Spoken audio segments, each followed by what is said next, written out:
Here he comes.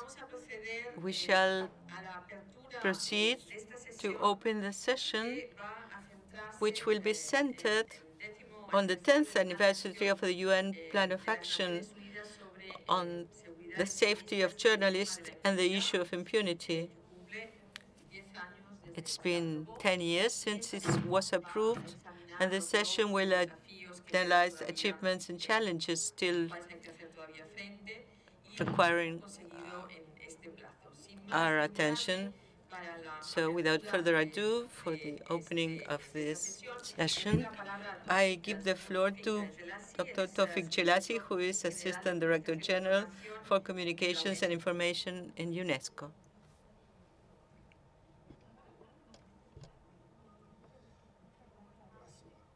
Thank you very much, Rosa. Dear organizers, distinguished lecturers, dear participants, I welcome you to this regional panel on the 10th anniversary of the UN Plan of Action on the safety of journalists and the issue of impunity. That's as far as my Spanish goes. I hope that I made some sense out of these couple of sentences. Dear co-organizers, distinguished speakers, dear participants and colleagues, I would like first to extend my warmest welcome to all of you to this special session dealing with a crucial issue and also in celebration or to kick off the celebration of the 10th anniversary of the UN Plan of Action on the safety of journalists and the issue of impunity, which we are celebrating this year in 2022, and which will culminate next November 3rd and 4th in Vienna with a high-level ministerial conference convened by the government of Austria. It is a pleasure for me also today, on the occasion of this World Press Freedom Day and Conference in Punta del Este, that we have this special session with distinguished speakers, and of course, to do it in the context of Latin America region. This high-level session, co-organized with the Office of the High Commissioner for Human Rights, represented here by Mr. Xavier Mena, Deputy Regional Representative for South America. This special session gathers key actors and partners in the implementation of this important UN Plan of Action in Latin America and the Caribbean. It also represents different UN entities and will discuss different UN mechanisms, including the Inter-American System, the judiciary, as well as civil society organizations and networks. The objective of the session is to assess where we stand today, 10 years after the launch of the UN Plan of Action on the safety of journalists and the issue of impunity. It's very important to reflect on our collective action to take away some lessons in order to guide our decisions into the future, but also to share success stories with each other, which I hope you'll find them very inspiring and motivating. The UN Plan of Action on the safety of journalists and the issue of impunity is a set of objectives, principles, and actions that were developed back in 2011 through a UN interagency mechanism supported by UNESCO member states and endorsed by the UN Chief Executives Board in April 2012. It has been an evolving roadmap for collective action, acknowledging that the solution does not lie in the hands of a single action nor a single institution. It aims to directly address the problem of journalist safety and the issue of impunity around three fundamental pillars: prevention, protection, and prosecution of crimes committed against journalists worldwide. Ultimately, this plan aims to protect citizens' fundamental rights to freedom of expression by creating a free and safe environment for journalists and media workers to do their job securely and safely. Clearly, with the current global context, this issue takes even much more importance nowadays. This, of course, includes media professionals, social media producers, by introducing mechanisms that reduce danger both in conflict and non-conflict situations, and by strengthening legal frameworks that support the right to freedom of expression and the right to access information. 10 years ago, a high-level regional meeting like this one was held in San Jose, Costa Rica. The question participants tried to answer then was how to implement this UN plan of action on the safety of journalists and the issue of impunity in the Latin American and Caribbean region. 10 years running, the question that we want to ask ourselves today is, what have we achieved during the past 10 years, and where are we going, and what are the challenges that we face in the road ahead? The sad fact, and I say it is sad, that despite our global and collective effort, there has been only a slight decrease in the number of crimes committed against journalists while doing their job. Journalists continue to be victims of killings, kidnappings, enforced disappearances, arbitrary detentions, torture, online harassment, just for carrying out their profession. Our studies show that between 2016 and 2020, more than 400 journalists were killed while on the job, out of which 123 journalists were killed in Latin America and the Caribbean region. New forms of violence, such as online harassment against journalists, especially women journalists, have become today very prevalent. We know that 75% of women journalists are subject to online harassment, and 1 in 5 of them is subject to physical violence, meaning what starts online moved to the real physical world and continued with physical attacks. Faced with these realities, the UN Plan of Action has offered a framework within which many initiatives countering violence against journalists have found support. While much has been accomplished, please allow me to highlight some achievements. The issue around the safety of journalists has been put much higher on the UN international agenda than was the case 10 years ago. This recognition has crystallized in the adoption of 28 UN and UNESCO resolutions. It has also resulted in the inclusion of safety of journalists in the 2030 Agenda for Sustainable Development. It was put as a prerequisite to achieve justice and peace. Another illustrative example is the recent decision to grant the 2021 Nobel Peace Prize to 2 journalists, Maria Ressa and Dmitry Muratov. Second key achievement, the cooperation among relevant stakeholders has also increased and has become today more effective. One example here is the creation of the Civil Society Organization Coalition on Safety of Journalists, but also the creation of the Media Freedom Coalition and of 5 groups of friends of the safety of journalists, which were set up in Paris, New York, Geneva, Vienna, and also at the Organization for Security and Cooperation in Europe, at the European Commission, mobilizing ambassadors of countries dedicated to promoting the safety of journalists. The third key achievement, the mobilization and active participation of international courts of human rights and associations of justice operators, which has led to the effective capacity building of judges and prosecutors worldwide on the international standards of freedom of expression and the safety of journalists.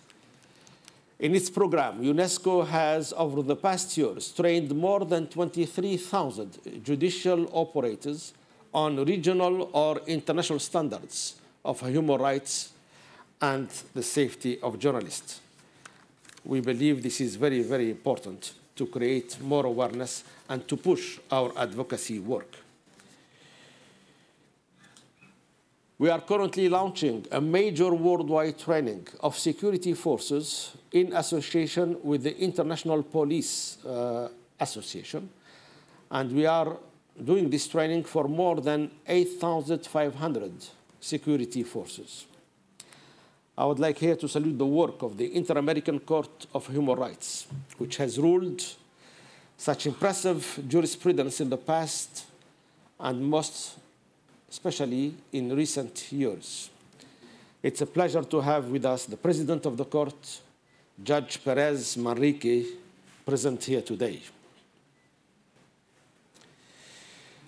The fourth example I would like to briefly share with you is the National Mechanism for the Safety of Journalists, which have been set up in more than 30 countries, several of which are located in the Latin American and Caribbean region.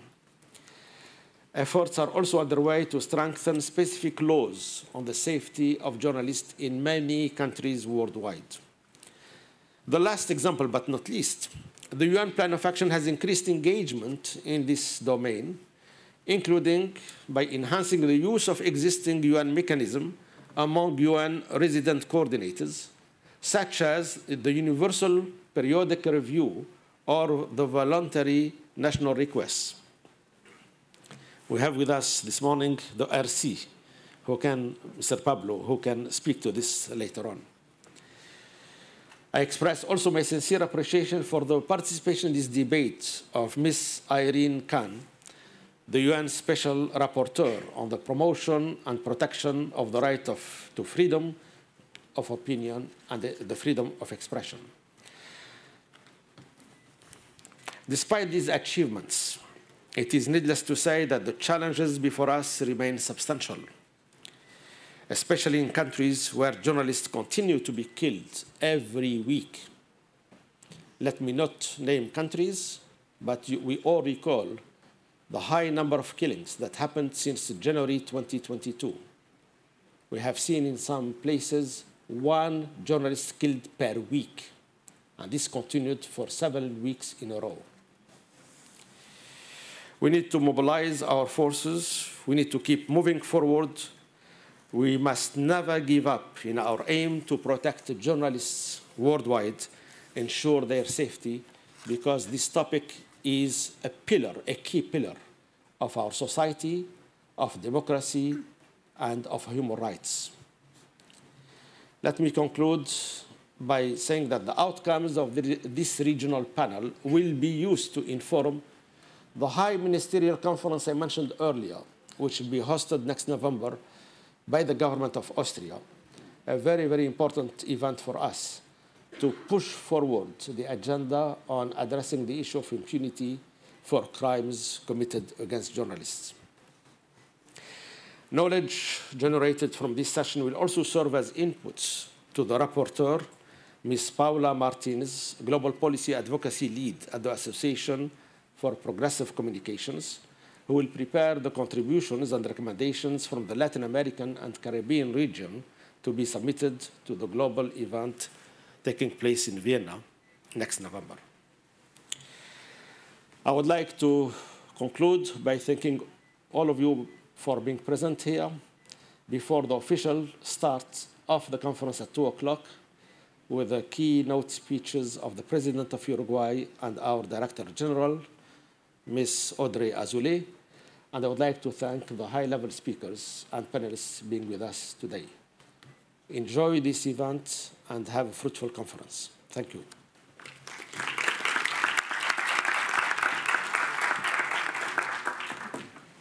Thank you very much, Mr. Jelassi. And I now give the floor to Xavier Mena, representante regional adjunto para América del Sur de la Oficina del Alto Comisionado de las Naciones Unidas para los Derechos Humanos. Rapporteur, Regional Representative for South America of the High Commissioner of Human Rights.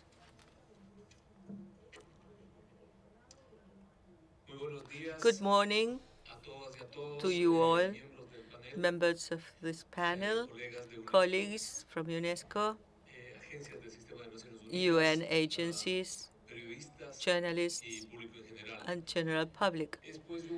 It is a pleasure for the Office of the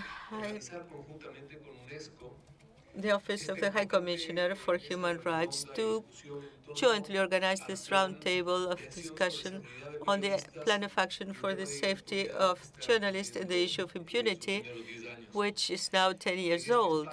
In this space, besides others, but in which our office participates, we want to stress the role of journalists in the construction of more democratic societies. As the General Secretary has mentioned in his report on safety of journalists, media are essential to foster understanding and dialogue in order to reach the Sustainable Development Goals. It cannot be doubted that in recent years there have been advances, notable advances, to increase the safety of journalists. And currently, there are many mechanisms for the prevention, protection, and surveillance, and denunciation and accountability at the international, national, and regional or local level, which are used by states, the UN, the Inter-American system, international agencies, and also by civil society and journalists in order to increase safety of journalists. For instance, mechanisms such as the UN Action Plan on the safety of journalists and the issue of impunity, which is what we are celebrating now. We also have the special procedures of the UN, such as the Rapporteur on Freedom of Expression. Here is the Rapporteur, the report on the human rights defenders, the report on torture, the report on extrajudiciary executions, and the working groups on arbitrary detention and forced disappearances. There are also important mechanisms at the regional level and universal level that work jointly, and I wanted to mention the joint actions to contribute to the protection of human rights defenders in Latin America, which was an agreement between the High Commissioner and the Inter-American Commission in 2017. This mechanism is important because journalists are regarded as defenders of human rights.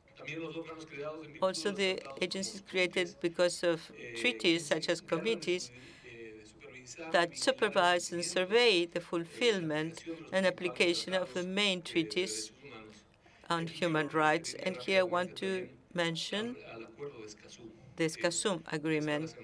You know, last week there was the Conference of the Parties in Santiago because the first anniversary was celebrated, and here I mentioned Article 5 of the Escazú Agreement, which is the right to access information. And because that agreement is the first binding agreement at the region for Latin America and the Caribbean, and we should not forget that within the agreement, the defenders are mentioned, which goes together with what I said before, that journalists are defenders of human rights, particularly when they denounce issues such as environmental issues. We should also mention the responsibility of companies to respect human rights as presented in the guidelines of companies and human rights, where companies are requested to have a preventive approach, and that also includes companies that are media companies. Nevertheless, as may be seen in the different reports and resolutions of the General Secretary of the UN and the High Commissioner of Human Rights, in recent years there has been an increase in the magnitude of assaults against journalists and media workers. And just as an example, yesterday in Santiago de Chile, 2 female journalists were assaulted while reporting the May 1st marches, and one of them has lost sight from one of her eyes because of a bullet.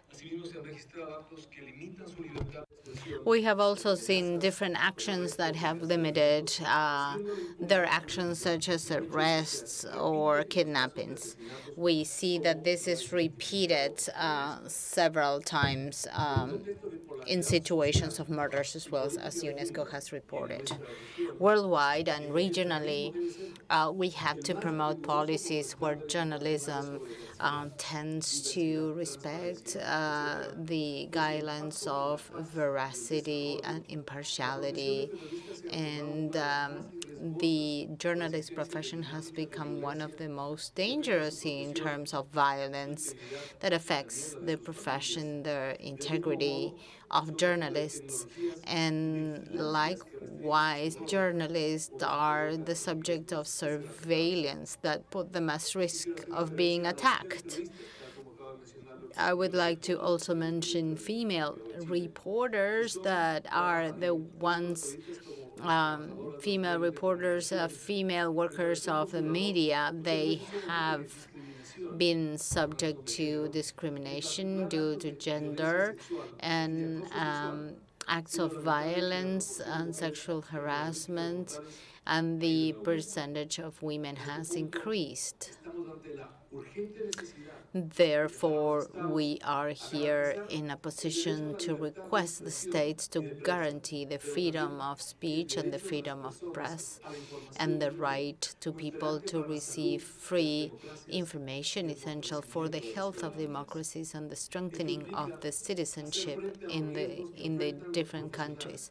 We would also like to mention the risk that different professionals face regarding impartial investigations that we should not consider these facts as isolated activities, but within a more global context of human rights in our societies. We hope that this dialogue can significantly contribute to the annual agenda from the perspective of rights. We would like to thank our colleagues from UNESCO to let us participate in this joint mandate that we have that enables us to answer as a collective and to focus on human rights. From the Higher Commissioner position, we will continue to find strategies to fight the situation that journalists face, providing technical assistance and assisting the plan as a whole. Thank you very much, and I hope you have a very good meeting. Muchas gracias. Thank you, Javier Mena. And right now I'll give the floor to the chair.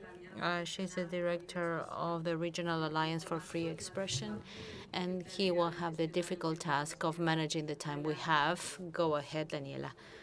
Thank you, Rosa. I will not take a second so that we can move on to our speakers. I would like to introduce the people that would help us think about the plan. Ricardo Pérez Manrique, he's the president of the American Human Rights Court. Irene Kran, she is a special rapporteur for the United Nations for the protections of the right of freedom of speech. And Real, the rapporteur for the Inter-American Committee of Human Rights. Saucedo, representing Voces del Sur from the network. And we also have Pablo Ricier Yebra.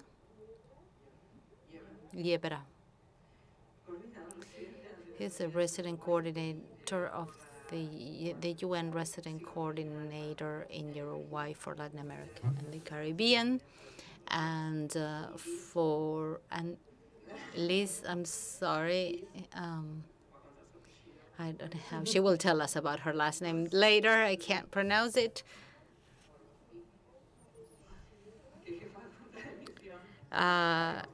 She's the head of journalistic practices for the Embassy of Austria in Uruguay. So please remember to have 5 minutes each so we can make good use of the time we have. Let's start with Venkan, the Special Rapporteur for Latin America and the Caribbean, so you can especially talk us about the particularities of violence in the region, especially against female journalists, and how you see that the plan contemplates these characteristics and the considerations we must make for improving this plan.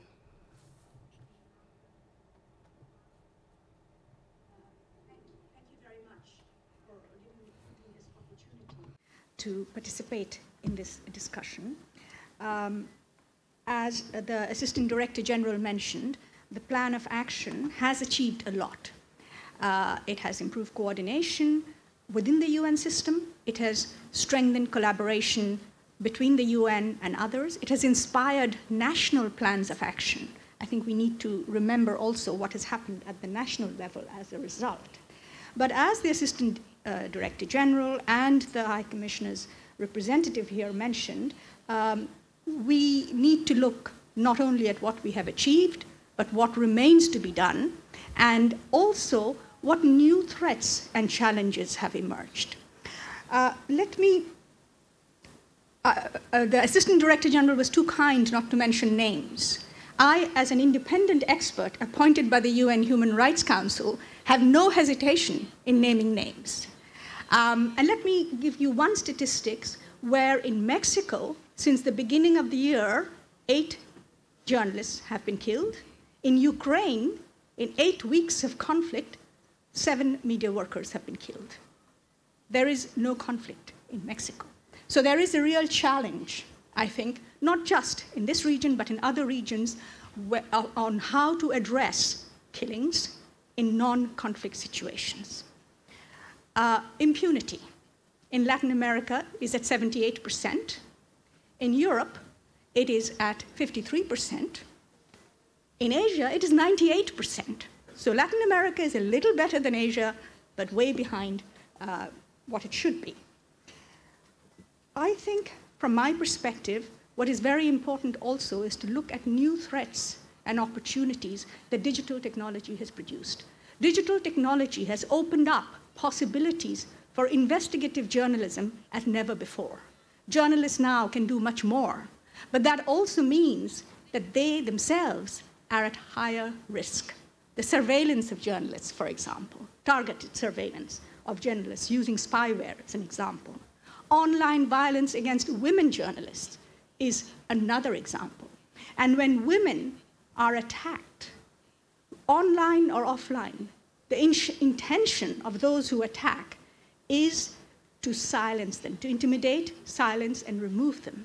And when that happens, media, press freedom becomes much less diverse. We lose a lot. Society loses a lot. Now, how to address those issues, of course, is the challenge. But I would also like to mention something else. The UN Plan of Action is focused on safety of journalists and on the issue of impunity.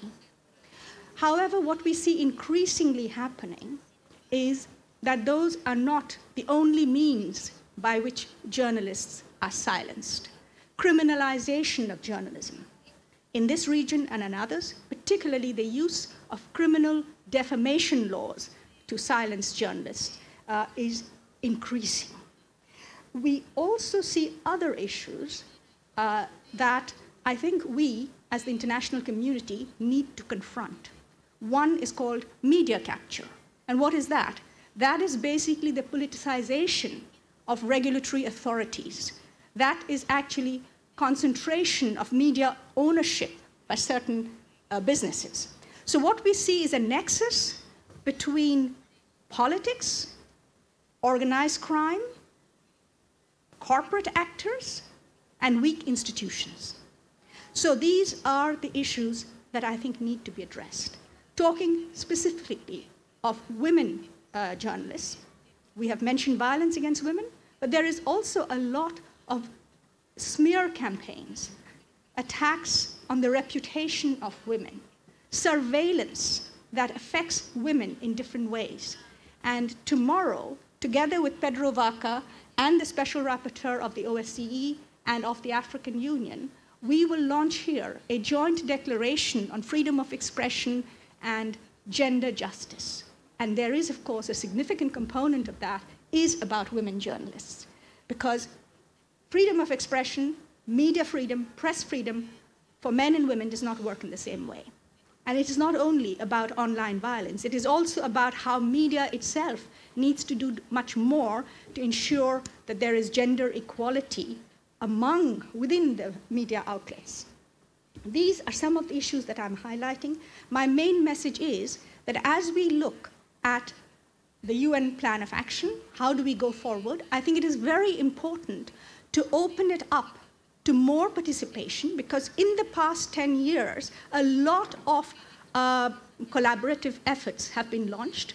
The Online Media Coalition, the Media Freedom Coalition, and so on. And there needs to be some mechanism by which what is happening within the UN Plan of Action and what is happening elsewhere is brought together.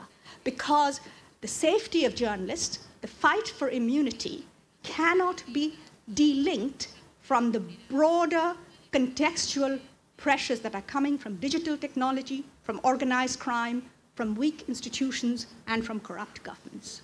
And they all have to be handled as well. Thank you.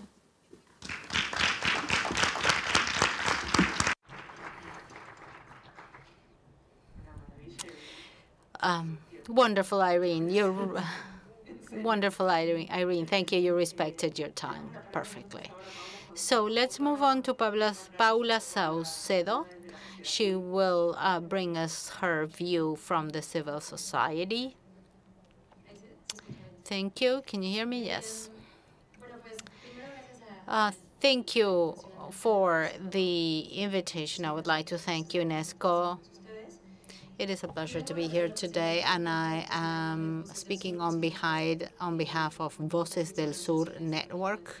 It joins 15 organizations from Latin America and the Caribbean, and we have brought to you the strengths and weaknesses of the Global Action Plan, and we changed the question a little bit, and we will focus more on the recommendations we have for the strengthening of the plan of action, of the Global Action Plan in its 10th anniversary. So one of the things I would like to mention, especially from our region, is that if the plan considers the issue of a gender perspective, we consider that it should have a more cross-cutting effect in terms of protections and strategies that are differentiated for men and women, or even for some women, like indigenous women or women with other sexual orientations as well. I think that should be included specifically. And also, I would like to mention that the Global Action Plan talks about impunity a lot. And there are countries like mine, Mexico, where the impunity against crimes is a lot, especially in journalism, is about 99%.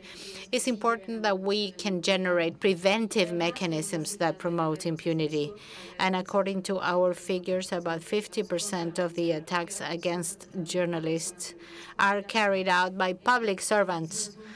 So it is important that the mechanisms include the public way that the society works, so that we can reduce aggressions to journalists.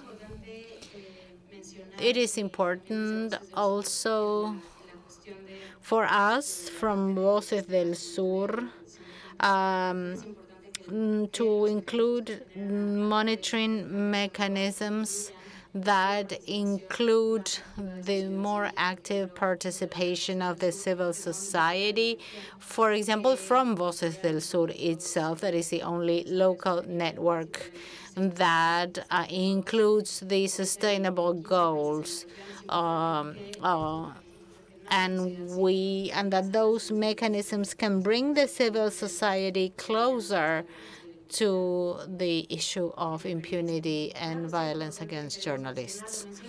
The Global Action Plan also mentions some ideas, but when we mention strategy generation, I think it's important to mention and to include this in the new strategies. I see a lot of young people here, so that's good because it's important to raise awareness about the plan and to bring the population and the society closer to it, because public servants are those that most carry out attacks against journalists.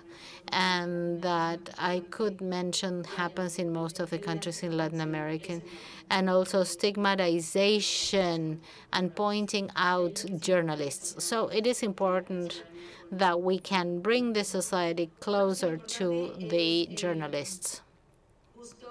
Another important aspect would be to generate instances to make sure that there is participation of the media.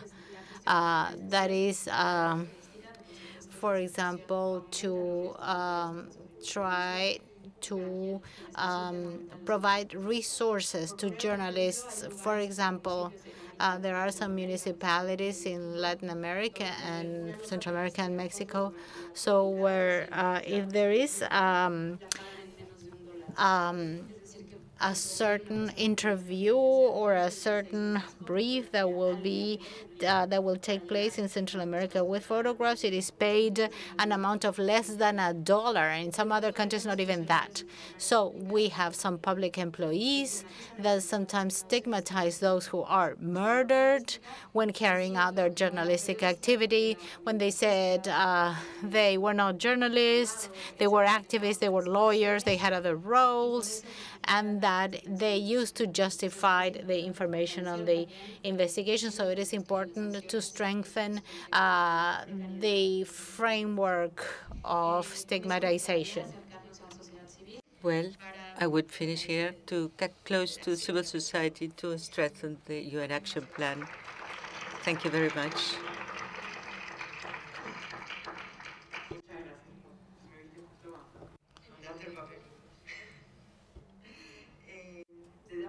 Thank you very much.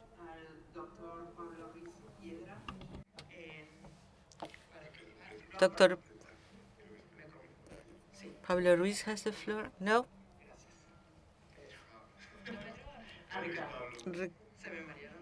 No? I have mixed all the names, she says. We shall ask Ricardo Pérez Manrique, please. Trying to summarize in 5 minutes, I was asked to talk about the jurisprudence of the Inter-American Court. First of all, I will say the following. We are talking about 10 years of this UN plan of action, and I wanted to stress that the court, back in 1985, its consultative opinion on the College of Journalists mentioned what were the limits and the reach of freedom of expression and the function of journalists and the necessary protection that they should have in the exercise of their function. Before this declaration are the sentences of 2004 on the Herrera Ulloa case, a very important ruling in Claude Reyes versus Chile that enshrined the free access to public information, and in 2009, the case of Tristan Donoso. So all that was before the UN declaration. So this is an issue that reached the court because there were aggressions against journalists, and there was a need to protect them jurisdictionally. We have already mentioned the enormous figures of violence against journalists, and we may say that the murder of journalists and media members is the most extreme censorship, because the threat of violence against journalists always wants to silence or censor a voice that they want to silence. Regarding the three axes, prevention, protection, and justice, regarding prevention, the court has pointed out, and in Carvajal versus Colombia, and Bedoya Lima versus Colombia, it has stressed the need to prevent and particularly pay attention to those situations that occur during the journalist work that show what is the level of risk around that person. And regarding protection, the court has always analyzed the context as mandatory, in what context that threat occurred, and in what context is the journalist working. And in Bedoya Lima, we say that we have to take threats seriously, even the ones that at the beginning might seem irrelevant. That is always an indication of a process that is beginning and might lead to violence against those journalists. In the Peroso versus Venezuela and Leo versus Venezuela, the court imposed immediate protection measures for journalists and media. And regarding the provision of justice and the struggle against impunity, the court has declared a standard that whenever a crime is committed against a person working as a journalist, we must analyze the hypothesis that this violence or this threat or whatever is related to the exercise of his or her function as a journalist. And that is very important, because we often tend to isolate the exercise of journalism to family problems, and in female cases, they invent many pretexts to hide the fact that it is their condition as a journalist. The court has stressed that any violence against journalists tends to silence their voice or that of other people who are expressing their opinion. We must point out that the American Commission of Human Rights is the only international regulation that expressly prohibits the previous censorship, and the court has developed this and has generated constitutional reforms, such as The Last Temptation of Christ versus Chile. That was a film. We are worried about the high level of impunity in the region, a level that we do not see decrease in time, and we are particularly worried about violence online against female journalists, the need to strengthen the protection of the legal framework. And here we are proposing principles and rules of protection for journalists in national systems, the need for dialogue and working with platforms to implement agile, effective mechanisms of protection against online violence. I must mention in these considerations that in the Palacio Urrutia versus Ecuador case, the court mentioned the need to take anti-Islam procedures. This intent to silence journalists, to take them to the court every day in order to scare them and to prevent them from informing is very important for the court. And we have determined that it is necessary to provide legislation that protects journalists against rules that claim the right to honor as a way to threaten journalists, and also that civil suits against journalists are proportional in order not to cause a self-censorship or direct censorship. I also want to stress that our jurisprudence has conventionality control that has to be applied by all judiciary systems, and to close by saying that the court, through its measures, for instance, in the Bedoya Lima case, it has determined the need, first, to preserve memory, second, to create a specific fund for support to female journalists when they suffer assault. That fund will be managed by organizations of journalists, and it will be funded by states.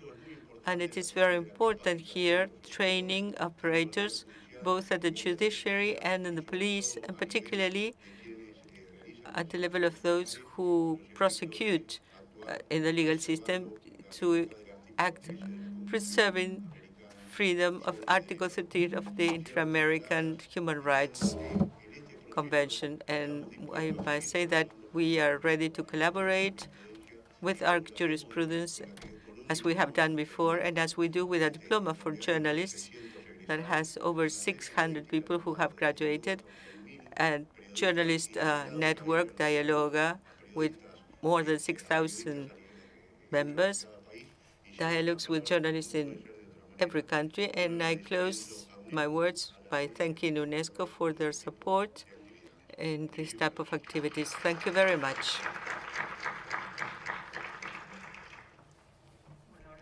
Well, now Pedro, who promises he will be brief. Thank you very much. I would like to talk about the global plan. I would like to mention 3 variables that are very important. And from the monitoring of the report, we think that one should be considered the basis of the other. The first variable is a political engagement variable. The global plan was also an opportunity for different actors to assume the protection of journalists as a priority. It is an act of will and conviction, of course, and it has no economic cost. The second variable is an operational one, technical one. And here I believe the global plan has contributed a lot. All the instruments that were developed by different entities. Now, recently, the president of the Inter-American Court was mentioning all the jurisprudence available about standards, protection of due diligence, prevention, non-stigmatization of journalists by public officers. UNESCO has also done it with training the judiciary, for instance, and the international system has really made efforts to have technical material support in the plan. And then there are more operational issues, whether states activate those protection plans, whether they have resources or not, if processes are timely. And unfortunately, I believe that these variables are working differently now. How do we account for the fact that in the states where more journalists are murdered in the region, there are robust programs for the protection and a high stigmatization of journalists every week? The only way how I can understand that is that the political commitment is with freedom of the press is fragile, not just fragile, but dubious, allergic. And this has very complicated consequences, because although the technical part is very good, nowadays multinational, international agencies can provide the states with technical support to improve their institutional deployment.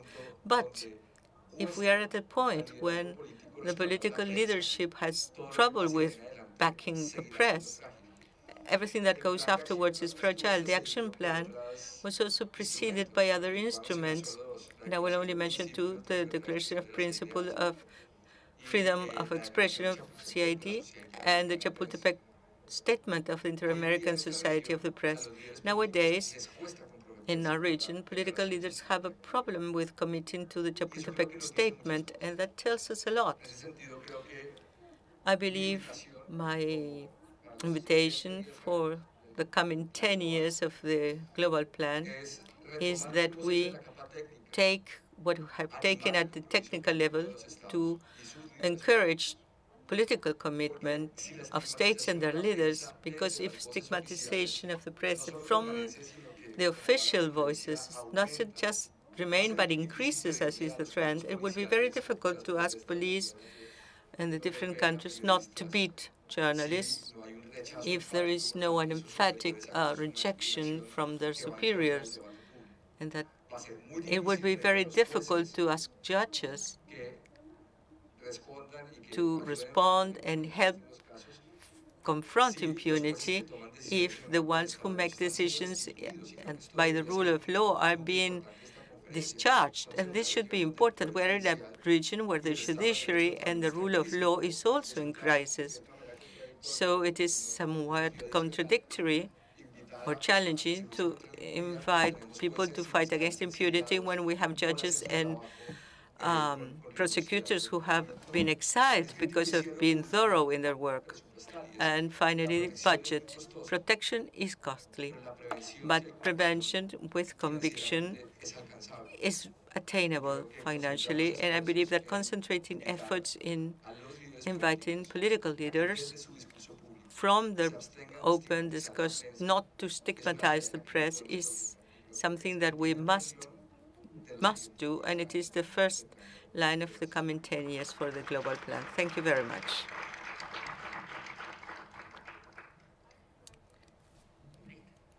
Very good. Thank you. There will be time for everybody to speak. Now, Pablo.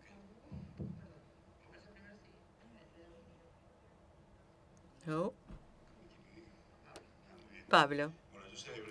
I will be brief. First of all, thank you to all the organizers. I am here on behalf of our regional director, Roberto Valent, and of course, as UN coordinator here in Uruguay. First of all, I must say I am honored to share the table with the people here. It's minimal courtesy, but I am really honored because it is one of the issues on which you have to be very brave to work. Work of journalists is so important, and that of the people around this table is critical for mankind, I would say. Regarding the points that my colleague Tawfiq mentioned at the beginning, I will concentrate on where are we going. And what's coming for the plan is that we move ahead together, how to strengthen our capacity to work together. The UN Secretary General Guterres, our boss, has pointed out in every possible manner the importance of this issue. The UN General Assembly has done it, UNESCO's, the Human Rights Council, and the work of the rapporteurs has also been developed, the work of the Inter-American system, the work of civil society. Many things have been done, and I believe that the main challenge will be how to make it all more articulate in the future. And I believe that the UN reform is a good opportunity because it allows us to work together in a better way, how to join forces nationally in order to land these ideas and to have a joint incidents with the idea of protecting journalists. And when we talk about protection, it's not just that they are not killed, but they are not threatened, persecuted, surveyed, that they are allowed to work, a work that is critical in this world and central for democracy. I will finish by saying two things. But I don't know if it is so costly to protect journalists. Few $1 million a year spent in protecting journalists, I believe, is an investment that is absolutely cheap for a country, because what is the cost of not protecting journalists? And if you think of that, you might reach the conclusion that it is very cheap to protect them. Well, something else is what states say, but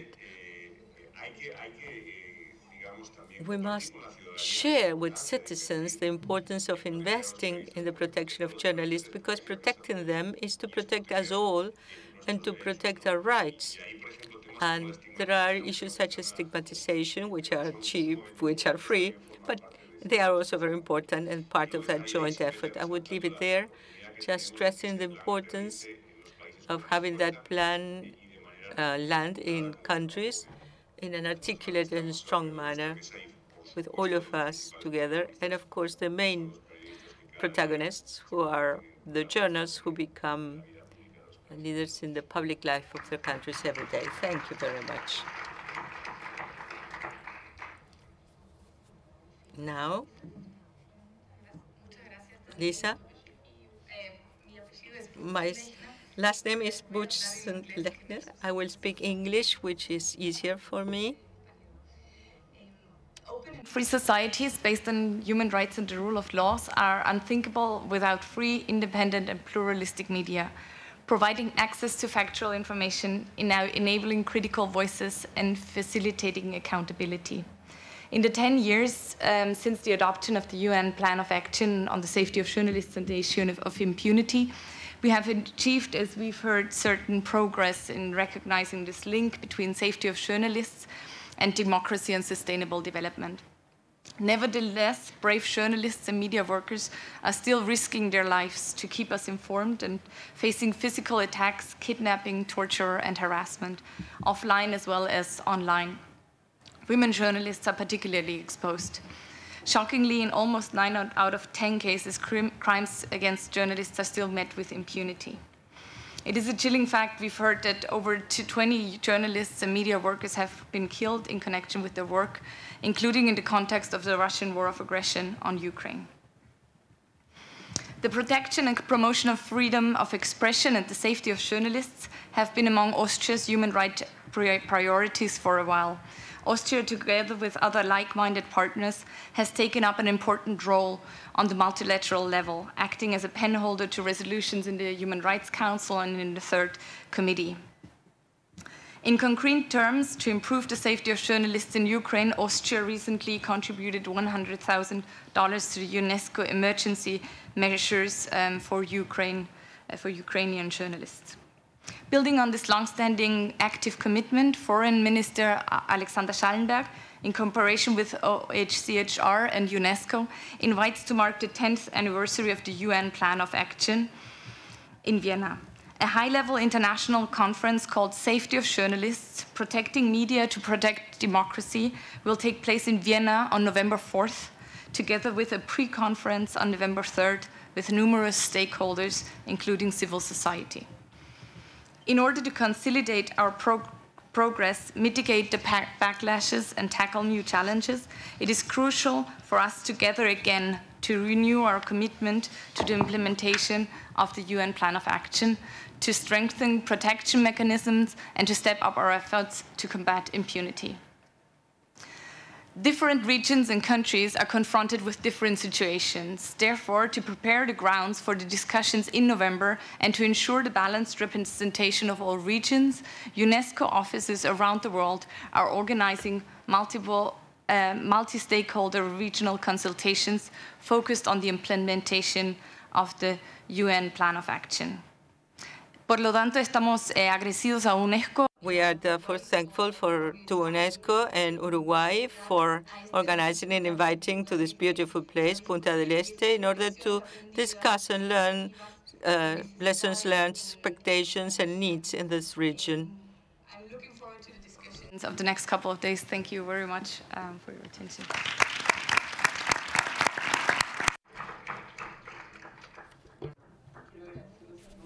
I would like to thank you all for the time, for respecting the time. I thought we were not going to be able to do that. I would like to thank you all for attending. We have a lot of information that Paula can bring to the strengthening of the plan, so thank you all.